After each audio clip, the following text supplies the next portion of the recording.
Hey everyone, and welcome to Almost Cancelled. I'm Peter, that is Connor, and we are going to talk about The Mandalorian, Season 1, Episode 5. It's Chapter 5, The Gunslinger. So, full spoilers for the episode, as always. And I'll let Connor do it, because I know he's going to sit there and gush about Tatooine and just gush over the sand, whatever they're called. On you go. Tusken Raiders, Sand People. Tusken Raiders, there you go, Sand People. Either or is acceptable.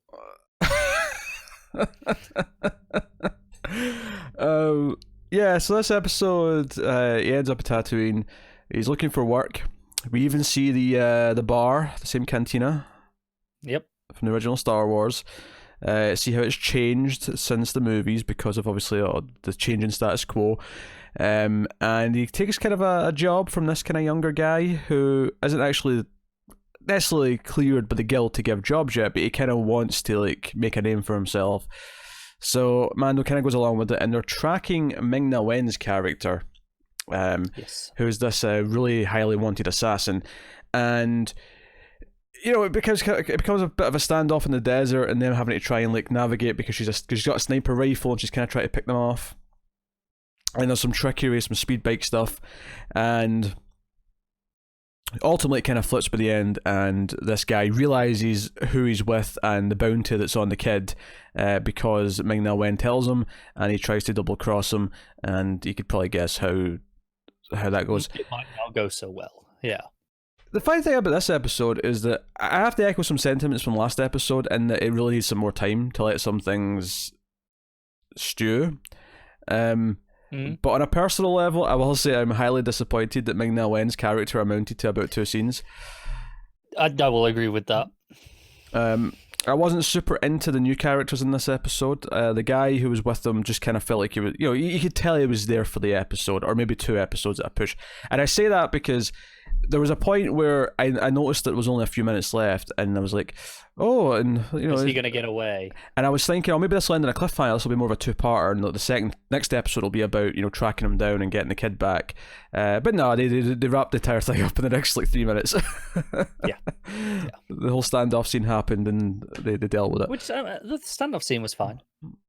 That's fine, yeah, and he used the light flasher that they used to, you know, blind the sniper. Yeah, so it was set up nicely in terms of that in itself in the own episode. Yeah, but I wasn't as super into this one, mainly because I wasn't really caring about the new characters. I mean, Ming-Na Wen to an extent, but just because she was Ming-Na Wen. Like, I know her from other shows, so I was just kind of inherently liking her, but like the actual, I don't know, the actual plot of the episode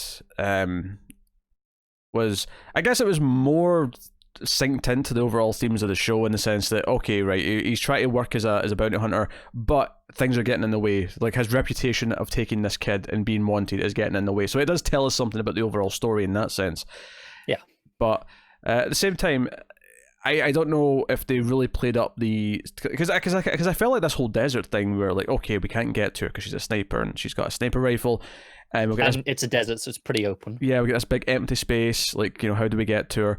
Like, you know, much like the build up to the big fight last episode, I felt like, oh, there's a lot of potential here as an action movie to really kind of try and outthink her and outsmart her, and you know that could make for a much more in depth story. I agree with what you're saying there. I think the route that they actually went down, because you know what the plan actually was, ended up justifying that we didn't need to spend 5 minutes setting it up.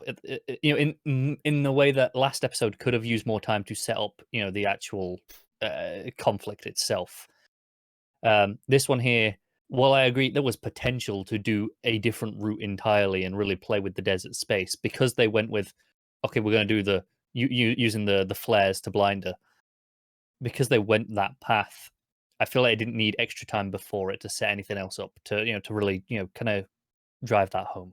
Well, that doesn't really defeat what I'm saying, though. I'm saying that I'm disappointed they took that route because it was just so simple and that was it, done. Well, that's what I'm saying. I like if it had gone with doing something else, and you know, and it was more complicated, and we didn't spend more time establishing it all, then I would be disappointed. But because the plan stuff was quite simple, I was okay with that. And no, but that's what I'm saying. I want a more complicated plan. I wanted more to be played with that setup. Okay. Yeah. That's my complaint. My complaint is not that they didn't set up enough for what they did in the episode. That is not my complaint at all. My complaint is that there is more to be done with this concept. And I feel like this show is supposed to be like giving us these simple action movie kind of like setups, right? Where last week it was Seven Samurai, not Magnificent Seven. I never said anything otherwise. I got more annoyed during the week by this shit. I really did. And quick question. Yes. How many people did you see comparing it to A Bug's Life, the superior remake? None.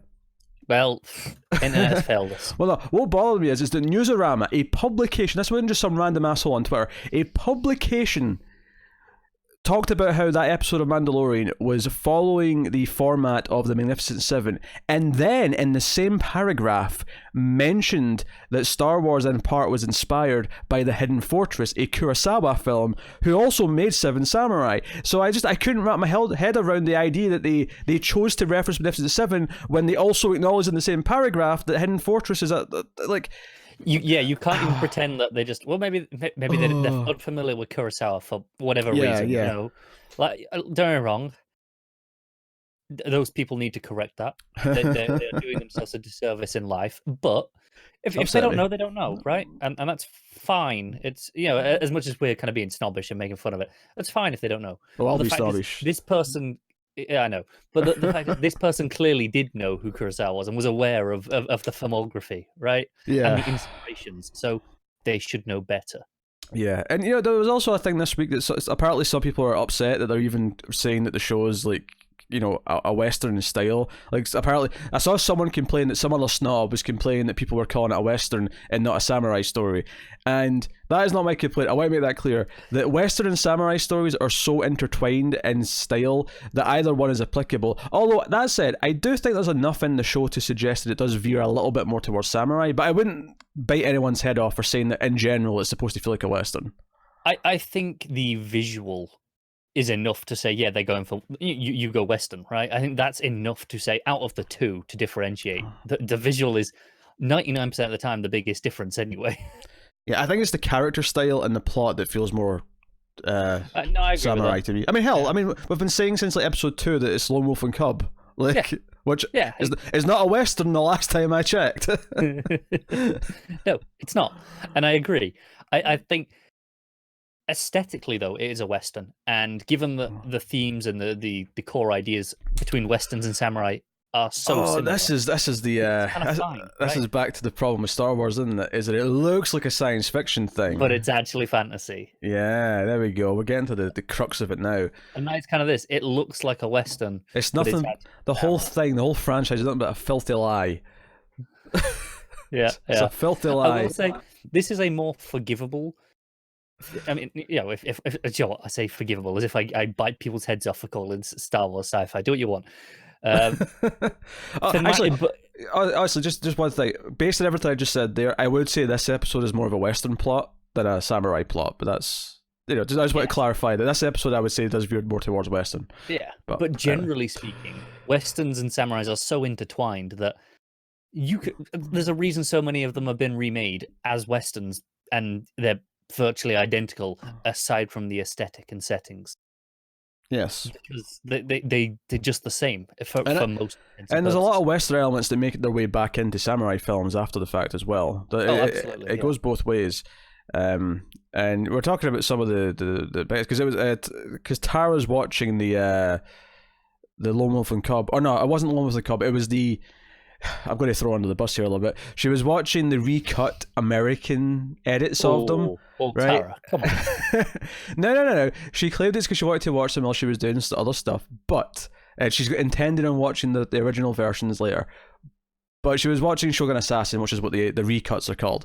And she captured a screenshot of it and sent it to me. And the reason she did that is because it was kind of mimicking a scene from Good, the Bad, and the Ugly.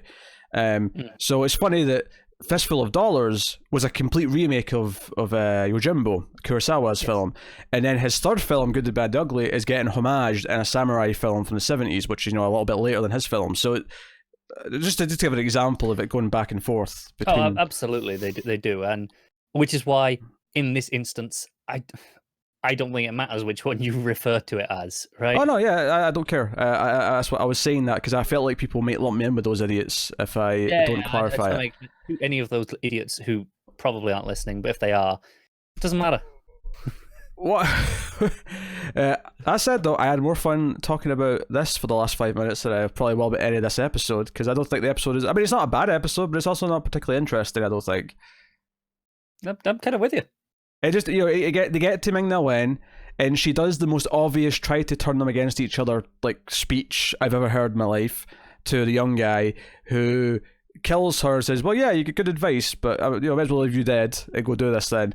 And then there's one standoff with him at the end, and that's it. I didn't really care for the mechanic character that's introduced either. She was just kind of whatever. No. Let's boil it down to what this episode actually is. It's the fan wankery one. It is the fan wankery one. And I say that as a fan, this was too fan wankery for me. Because I was holding back because I didn't want the comments. I didn't want the comments giving me shit, because we've already had some comments about me being an ignorant against Star Wars person. No. But I've been the defender, right? I've been the stalwart of Star Wars throughout this show so far, and anyone who's been around long term with us will know. Yes, that's me. Also, I don't know if it's the first one. I think this might be the first one though. That it wasn't Favreau who wrote this. Was Filoni who wrote this one? At least was credited as. It was Filoni that wrote this, which, I mean, it's disappointing because he's written some, Rebels and Clone Wars. He's showrun both of those, and he's shown he can do more than just fan wankery, because those shows absolutely have their own identity. Pete doesn't really care for them. He's tried them, but they have their own identities, and I don't care enough things. to try them, is I think the phrase you're looking for. Yeah. This though, like, things that annoyed me, like genuinely annoyed me, is I don't know why. Like, you could do this exact thing, just not on Tatooine. Mm-hmm. And what annoyed me is the fact that we had to know it was Tatooine before we got to Tatooine. Because we barely learn any of the other planets' names. The main planet that the first three was on, the bounty hunter planet with the Mandalorians, Mm-hmm. Navarro. We only learned that name in this episode. Like, we didn't know that before. So, and that was fine that we didn't know it. Or we could learn that now, and that's still fine in context. That's not the problem. It's that it did feel the need to go, hey, look, it's Tatooine. Yep. It even had the booth. I'm pretty sure it was meant to be the same booth that Han was sitting at. Booth, yeah. And shitty new character is clearly not Han Solo, wearing a similar style vest. Yeah, he even later on shoots first, essentially. When he shoots Ming-Na Wen, it's a shoot first moment. It is. Even before that, when he's sat at the table, he's got his legs up. It's the same pose. Yeah. He makes a comment about when they come with the speeders, he makes a comment, go, well, it's not Corellia, because obviously Han Solo is Corellian. So his little is not Corellian. Obviously. It was obvious to anyone who knows that's what that line was supposed to be. So it was like, yeah, okay, I get it. And yeah. So we agree this was the stroking of the lightsaber episode. This was the... It was, yeah. Yes. It was. And what frustrates me is well, I don't think the episode was amazing regard that, beyond that, the characters weren't that appealing. Mm-hmm. I think you could have done this exact same episode on another planet, and it would have been less egregious because of it. Just because I wouldn't be. I think it would be. I would say I wouldn't say it's a great episode. I would never have said that, but I wouldn't have been annoyed at it. It just would have been, okay, it's a weaker one. It's fine. It would be equally mediocre. It just wouldn't have this extra layer of, it's annoying because it's doing all this stuff for the sake of doing it. It's all because it almost feels like a sugar coating, right? But like, hey, okay, this episode's not that exciting, so here's some references and stuff to spice it up for you. The only positive I can say in regards to this specifically is maybe they just got it all out of the system in one big go. Because to be fair, up till now the show has been fairly restrained in terms of references and things. Like, they've had things here or there, but it hasn't really shoved them in your face. It hasn't really focused on them. They've just kind of been there. I mean, Baby Yoda as a concept aside, which I suppose could count. But I mean it's so ingrained into the series that it's kind of okay. You say this, but I feel like since episode 2, there has been at least one fairly sizable thing per episode. Like, episode 2 had the minions, which the Jawas, right? Had the minions, and episode 3 had the jetpack Boba Fett looking stuff, It had right? Mandalorians, which I'm not giving it shit for, because that's the title of the goddamn show. Having Mandalorians with jetpacks is fine in a Mandalorian show. Episode 4 had your giraffe walker thing. ATST. There you go. I feel like each one's kind of had the one sort of moment or big thing conceptually that's like, hey, this is another thing we're pulling from Do you know Star what I Wars. think the difference is? In all of those instances, even like the Jawas, which is probably arguably the most egregious of those three. I would agree with that, because I even saw people online say, "Oh, I guess they're on more than one planet then, because this isn't Tatooine." Yeah, which is fine. But I think the thing is, they were all actually quite baked into the point of that individual episode, right? Like the Jawas, they were there. They were quite heavily integrated into the plot. The Mandalorians, they were a big set piece at the end. They were a whole shtick. Mm. The Walker was the threat. That was what the episode was about in terms of the conflict at the end. This here, there is nothing about this being on Tatooine that enhances the episode. Whereas I think the others, your mile may vary, your mileage may vary, but I mean they don't detract. I don't even know what she said. One does. I didn't even know she said that wrong until you corrected it. And then I thought about it and said, "What did he just say?" Oh, verage. Yes, I was like, I know I said that wrong, and that was terrible. I'm going to fix that, even though I said it quickly enough and moved on that I probably could have got away with it. But I think in this one, you take this off Tatooine, you just put it on another random desert planet, because I mean we've done a desert planet in this. In episode 2, it was a deserty planet. Mm-hmm. You just do this on another desert planet, which is fine. I'm sure there's a bunch of them. It changes nothing on this in terms of the plot of this episode.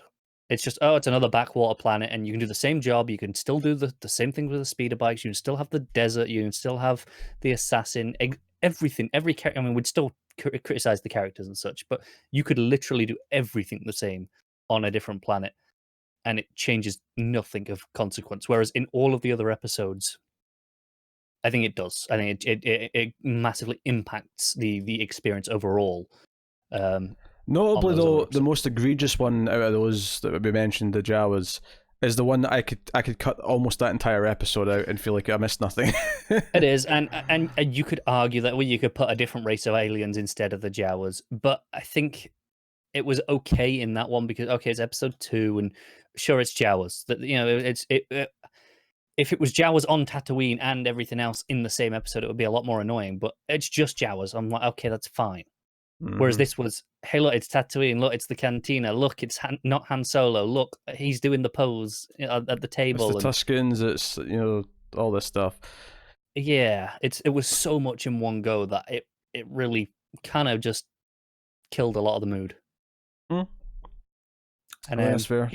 Actually, this episode I thought was kind of weird. The opening dogfight. That was just random as shit, wasn't it? It was, and I forgot. Like, until you said that, I'd completely forgotten it started with a random dogfight in space.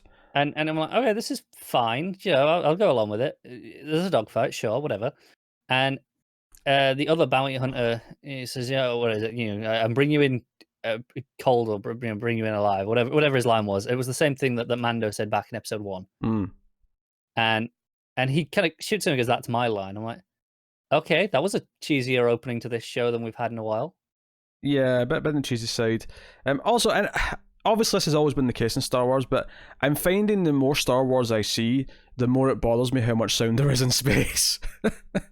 Again, this comes back to what we said earlier. It is fantasy, not sci-fi. I know, but it's one of those things where I feel like it's just basic knowledge now. Where maybe in the 70s, not everyone knew there wasn't sound in space, but it's one of those things that is so basic now that most things will adhere to it.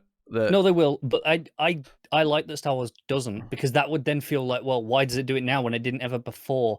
We had people. I can't believe I'm going to go down this route. Like Last Jedi, I know you never made this complaint, but I want to bring it up. Sure. I know you don't like the movie, but people complained about the bombs falling in Last Jedi. I'm like, and I'm like, really? I mean, that's your problem in Empire, which is a movie Star Wars fans could universally pretty much agree on that is fantastic, right? And a lot of the people who I'm saying who hate Last Jedi are Star Wars fans in this case. We're complaining about that these bombs dropping. I'm like, in Empire they fly into a space worm and have a walk around its stomach, and without oxygen mask or anything. Stop complaining about space physics. Yeah, that's the other thing. We need more planets where they need breeders and stuff. I feel like every planet we go to, they can walk around freely, and there's no, Yeah, which, you know. but again, like, okay, that's just Star Wars. I can accept that. Yeah. That's just how it is. It's just one of these things. Do you know what I want to do? That I want to go back and like do my own cuts of the originals, and take all the sound away from the space stuff. See, I'd be. Do you know what? I wouldn't hate all of that. That'd be a fun experiment, I think. Do you know, the biggest crime with that is you would be cutting one of the best sound effects in cinema history, in the implosion sound effect from Attack of the Clones, which is the single best and possibly only good thing in that movie. Oh, that's not worth it. First of all, I don't even remember what you're talking about. Secondly, that is not worth recutting. I'm not touching the prequel. Who gives a shit about the prequels? I care about that sound effect. It is phenomenal.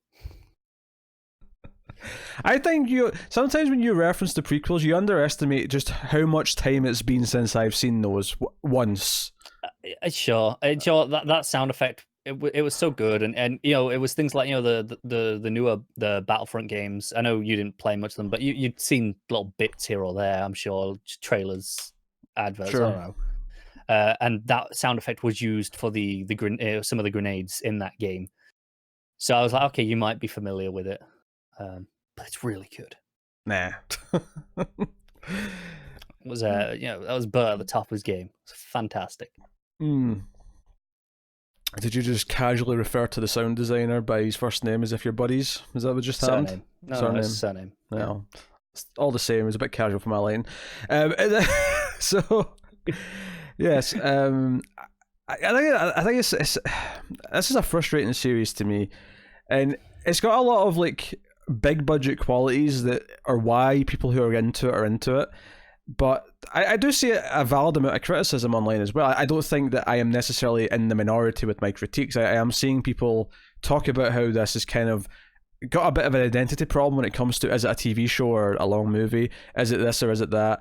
I will say, well, I agree. I think it is settling more into being a TV show in these last 2 episodes. Say what you will about this one, but it feels like, okay, this is an episode, and I felt that last time as well with the Seven Samurai one. It was the first 3 that felt like a long movie. No, I agree that these last 2 have felt more episodic, but I think they both suffer for not spending enough time actually developing what they're doing, and and both of them by the end left me feeling like, oh, if that felt kind of rushed to me, like what they actually did. Like if you take the core story beat they were doing, certainly last week, maybe this episode, not quite as much because I wasn't necessarily into as much of this, but and just sort of develop it a little bit more, because I said that a lot last week. If you had just 10-15 minutes, let me develop some time with these other characters, I would have cared so much more. This week, like for me, yeah, just make it more of an action episode and really focus on the logistics of what the action is and this setup of this sniper. Like you could do a lot of fun stuff with that, and I feel like they just kind of did the quickest possible thing. And we do have to talk about the ending, because there's a little tease at the end where someone comes across Ming-Na Wen's dead body, and they've got a cape, and they're about to kneel down, and it cuts to credits. So they're teasing some sort of new villain for later in the season.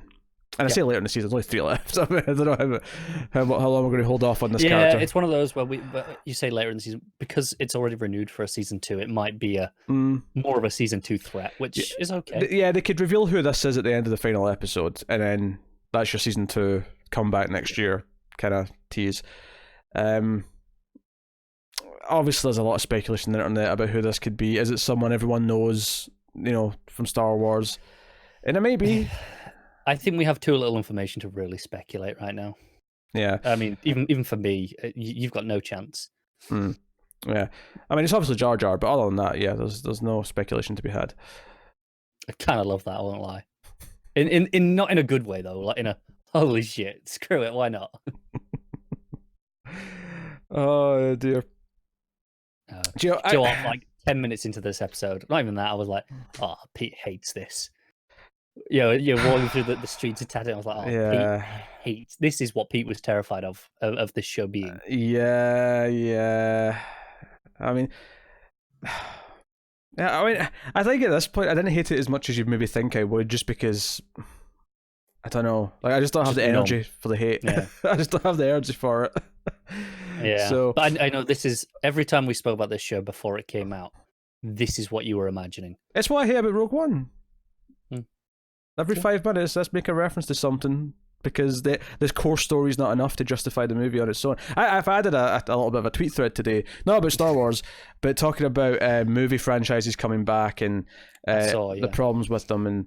And I think Rogue One, even though that wasn't the first one back, does fall into a lot of those, what I was saying earlier about how it's more about appealing to this nostalgia of the thing rather than because they've got a core movie idea that works on its own. For me, I like Rogue One a lot more than this episode because yes, there is a lot of hey, look at this moments in there.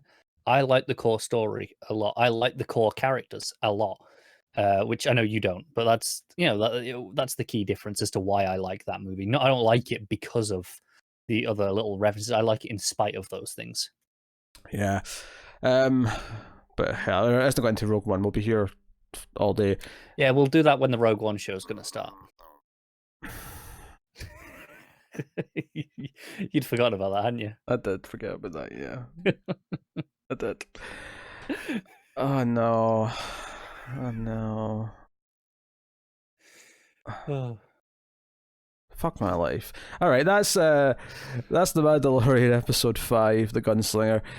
You can let us know what you thought of the episode in the comments below. And despite some requests, Cora will not be finding a new co-host to review this show. Was there requests? Cora, please find someone else to talk about this show with. It filled my heart with joy. I'm not going to lie. Are you a little bit happier now that I wasn't just gushing over this episode? Because I think you were expecting that, weren't you? I don't know what I was expecting.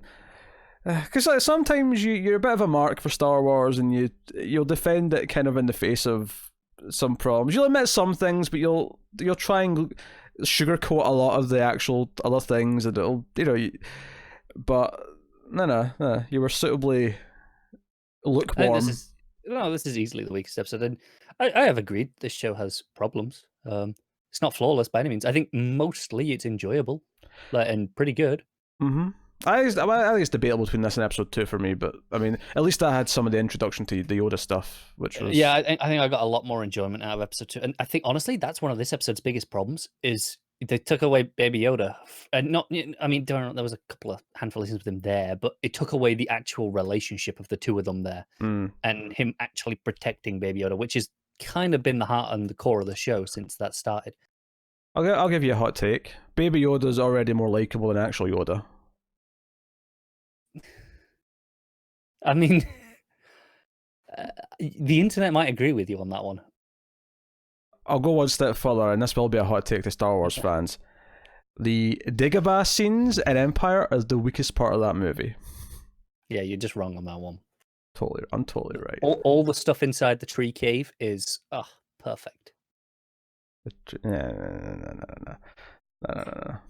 It's everything else that's good in that movie. That's why the first one's better, because the first one's not got that horrible subplot. You like the first one because it doesn't split up the group. Yes, because the fun characters to be around, it's the adventure, it's the fun characters together interacting. You split them up. Obviously, I'm not saying, I think obviously the original Star Wars is much better than Force Awakens, but that's one of the problems I had with Last Jedi, is that it took the group of characters that I grew to like being together, said, no, we're going to split them all up and have them all do their own little stupid subplots, none of which I'm going to find satisfying on their own. Again, that's a whole discussion. Wait till that Rise of Skywalker with you. That's in 2 weeks, and it's gonna be a thing. Oh, I can't believe the stupid Emperor's. I hate it. I hate the Emperor's coming back. I want no part of it. I can't wait. I like this time in 2 weeks. We'll probably be doing our review for that. They should call the new one the Rise of Skywanker. That's what they should call it. Yeah. But that's been episode 5 of Mandalorian. Let us know what you thought of the episode in the comments. Like and subscribe, all the usual things. Ding the bell for notifications. You can support us in a couple of different ways. You can do all the things I just said, because that does help us. You can also rate the podcast, the audio podcast, on Apple Podcasts. Give us 5 stars in a review. Helps more people find us, which is obviously first and foremost the most important thing that we need in our world, in our life. You can also support us financially, though, over at patreon.com/MailFuzzTV. And if you do that, for as little as $1 per month, you get bonus outtakes and you get bonus episodes of some of the movie podcasts we do and some other bits and pieces. And then at the higher tiers, you get voting rights for some of the shows and so on, and producer credits and all sorts of shenanigans. Yeah, you have to say, if you liked some of the chatting shit that we might have done in this review, a lot of those bonus bits and outtakes are where a lot of that ends up. Yes, and this was still relatively on topic though, because it was still Star Wars, but It was, which is why they'll stay in here, but they can get pretty out there for whatever we're talking about. So yeah, thank you very much for watching or listening. We always appreciate it. Do check out our other TV reviews. Right now, that's Mr. Robot and Watchmen, both of which tend to be quite meaty discussions. I look at because Watchmen I wasn't expecting to be, but the last two were both an hour long. So I mean, like, oh, really? They're up there with Mr. Robot in length. And Mr. Robot is, boy. Oh yeah. That is a show with a lot of discussion. And then of course we have Witcher and Expanse next week. A week away. It's next week, next Friday. We will have the first episode of Expanse before we have the next episode of this. We will. Yeah. So I'm so excited. So we got that, and then Witcher's coming like the week after, and Lost in Space season 2 is coming in Christmas Eve. So all these things are happening, and then I think we're going to be trying the Sherlock, the Dracula from the Sherlock people. Yes, New Year's Day. I don't think we have it. Is that got a date now? Well, it's in the news this week, so yes, it's New Year's Day. Okay. Along with Doctor Who that day, apparently. Yes, they've got a busy scheduling that night, apparently. So that is us. So thank you once again for watching or listening. We always appreciate it. Keep watching TV, guys. Have you got any vanilla?